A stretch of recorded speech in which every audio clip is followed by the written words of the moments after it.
Hello everyone, welcome back to my YouTube channel. Today we're going to have a look at the Chinese real estate market, which is described in one of the chapters of this book here, which I'm currently reading, called 中国经济2020年, so Chinese Economy 2020 from Wang Depei. And I will just introduce you what he's writing about the Chinese real estate market. And yeah, I will start with this video. I hope in the future I can do more videos China economy related. So let's get right into it. And we're going to start here with the chapter 8 of the book 中国经济2020年 from Wang Depei. And this chapter is called Funghi Chang S型走势. So Funghi Chang is the real estate and S-type, S型走势is a trend. And this here is a picture of Nanning City, just right from a university dormitory where I'm sadly not right at, but hopefully soon, yeah. So he is starting the chapter with Fangdi Chan Cheng Yimen Xuan Shi. So it means, does the real estate market inside China became or does it become a mystical school? So what he means by that is, does anyone actually understand the whole real estate market? And he says most people kan budong, kan buto, kan buchuan. So they either don't understand, they don't see it clearly, or they don't get used to it or along with it. And he further then makes sure, wants to explain and puts focus on that the real estate market is the backbone of China's growing economy. So Fang Dichan 仍是支撑中国经济增长的中坚力量.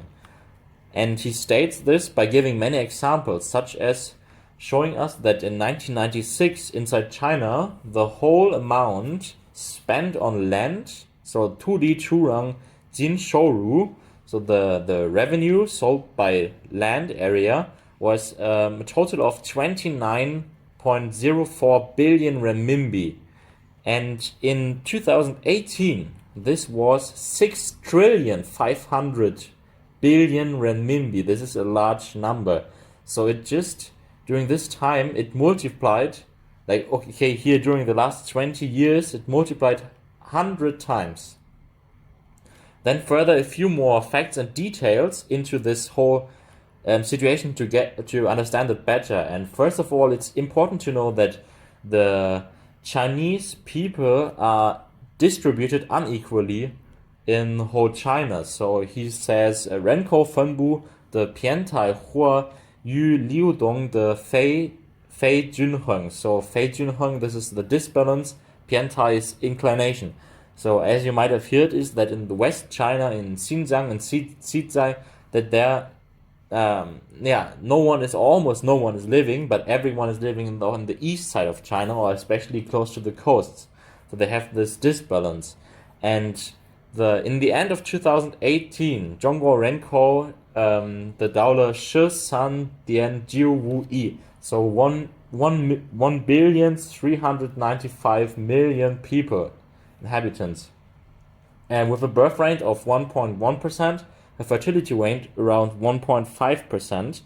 So this fertility rate, birth rate, they have the difference that the birth rate is showing us the amount of people born in a ratio to 1,000 persons inside the country. And the fertility rate is the average births female is giving. And then the death rate is 0.713%. And these three rates, and giving the Chinese population, lead to the inflection point, so to turn into the number of Chinese people, so the gradient, so the inflection point, when the population first will decrease, will not be before 2025. So until 2025, the Chinese population will grow. Now, you might have also heard is that most people in most countries move into the cities, and this is called urbanization, or in Chinese 城市化. So this is also in China the case. And until 2030, 70% of the whole population in China will live in cities. And this will lead to the fact that 1 billion people will live in cities inside China by 2030. So from 2018 to 2030, there will be 200 million more people moving into the cities. So, this will have a very big impact onto Chinese cities. And what is the problem by this, you might ask? And the problem is that the people here again do not distribute equally to all cities. Most people, they want to go to ASEAN Zhongshe, so to first tier cities, second tier cities. First tier city in China is Beijing, Guangzhou, Shanghai, Shenzhen. Second tier cities are cities such as Nanning, Hangzhou, Nanjing. Most of the cases, these cities are the different provinces, capital cities.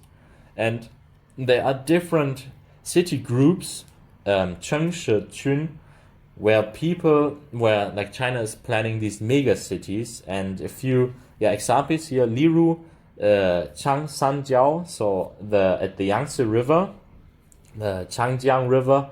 There you have the Yangtze Delta with Shanghai, Ningbo, Hangzhou. So this one city group. Or here you have Zhusanjiao, so the Pearl River Delta with Shenzhen, Guangzhou, Zhuhai, these three cities. Or in the northeast, Beijing, Tianjin, and Hebei, so Jing, Jin, Ji.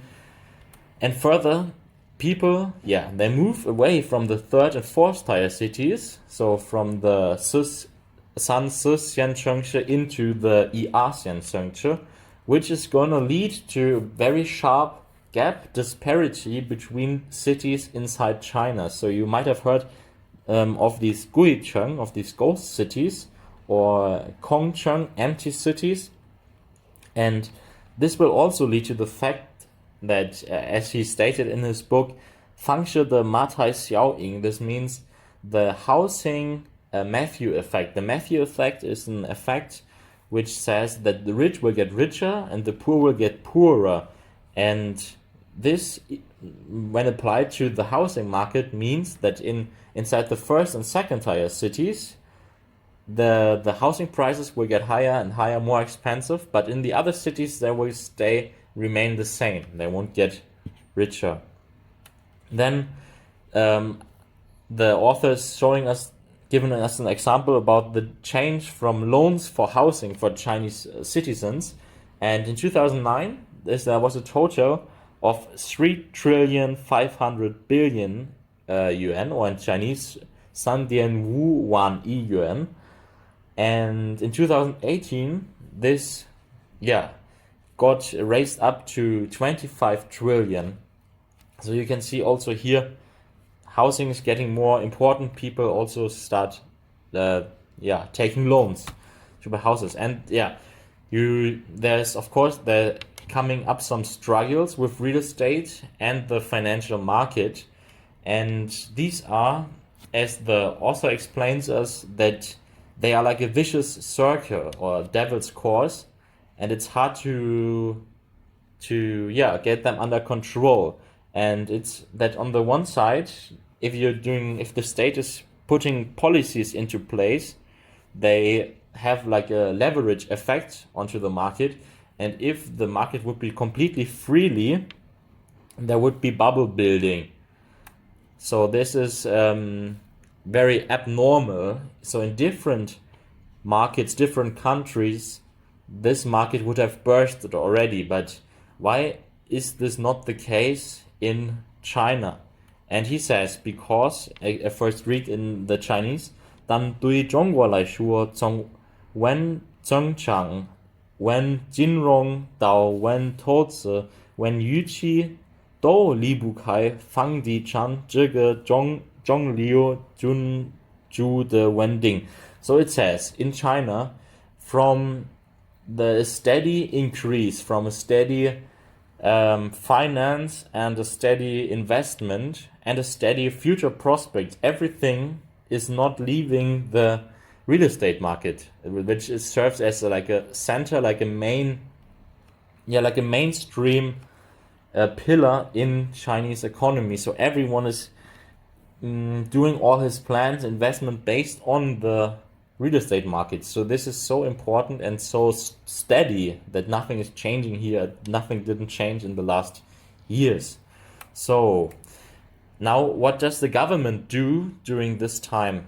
And this is by controlling or limiting construction. So here 先购先贷到先售先价基本是一刀切. So they are limiting construction loans, sales and prices, and basically it's like one knife cut. So they do control it very strictly and evenly as far as possible. Of course, China is a big country. I have to say this sentence here as well, with many big cities, and so there are actually, in reality, per city there is own reforms and own laws regarding these policies. So it's 一城一策, this kind of policy which has to be applied here. And in 2019 there was a total of 251 reforms on new policies times they implemented new reforms, and this is an increase of 31% from 2018. And now to my last folder already, to the future prospect. Maybe the most important one is that reforms and control mechanisms are necessary, the author writes here, and that the Chinese government but still wants to get into a more free market-based system. Then for now it's still that 一城一价一策, so one city has mostly one price and one policy. Okay, inside the city the prices also definitely from the center to outskirts do also change. Then even though in Shenzhen, which is like a more free market based system city, until 2035 here is planned to be built at least 1,700,000 new apartments. And now let me come to the summary. Why is the author at the beginning telling us about this S型走势, about this S-curve trend in China? And this is because 一头是北京、上海等超级大都市，另一头是四五线城市. So it says, at the one head or at the one side of the S-curve is Beijing, Shanghai and these super cities. So basically the first and second tier cities, and at the other side of the curve is the fourth and fifth tier cities. So yeah, here the 中国房地产另类的 S 型曲线. And yeah, this here is the S curve. Then you have once the price, and at the other axis you have the different cities. And yeah, I hope you liked this video, a short introduction into the real estate market inside China. If you have liked the video, please give me feedback, subscribe to my channel, give it a like and comment, and just let me think about your views onto the Chinese real estate market. If you're interested in further more detail into this topic, the author provides also many more subjects, other capital, inside his book there's more about the Chinese real estate housing market. If you want, I can do further videos, but for now that's it. Thank you for watching. Goodbye.